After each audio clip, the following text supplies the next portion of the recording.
Les captibules ont trouvé leur place dans cette classe de CE1. Champ visuel rétréci, oreillettes pour atténuer le bruit. Les enfants apprécient. Ils disent s'en servir assez souvent, mais pas tout le temps.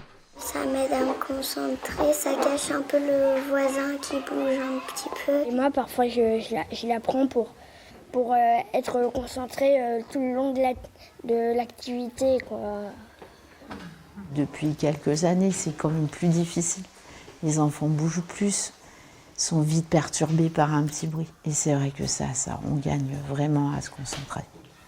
Donc c'est vraiment un outil fantastique. Enseignante depuis plus de 20 ans, Sophie Lebon est la créatrice de la Captibule. Il y a 2 ans, elle lit les recommandations d'un psychologue pour l'un de ses élèves qui souffre de troubles de la concentration. Il évoque la technique du tunnel de l'attention. C'était écrit clairement, poser ses coudes sur la table, mettre ses mains autour du front pour pouvoir canaliser son attention sur ce qu'on est en train de faire. Et à partir de là, je me suis dit, c'est très très bien, sauf qu'on n'a pas les mains libres pour travailler, on ne peut que lire.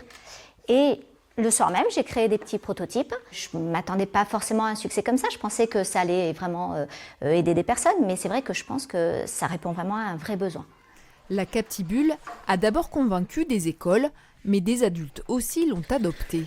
Cette enseignante en télétravail rencontrait des difficultés liées à sa pathologie. J'ai la sclérose en plaques.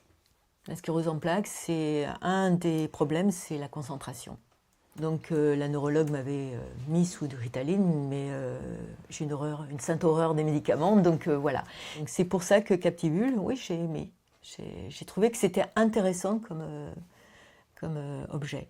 Une petite bulle de concentration quand le besoin s'en fait sentir. Certains orthophonistes, ergothérapeutes et psychologues recommandent cet outil. À ce jour, 8000 Captibules ont été distribuées en France et à l'étranger.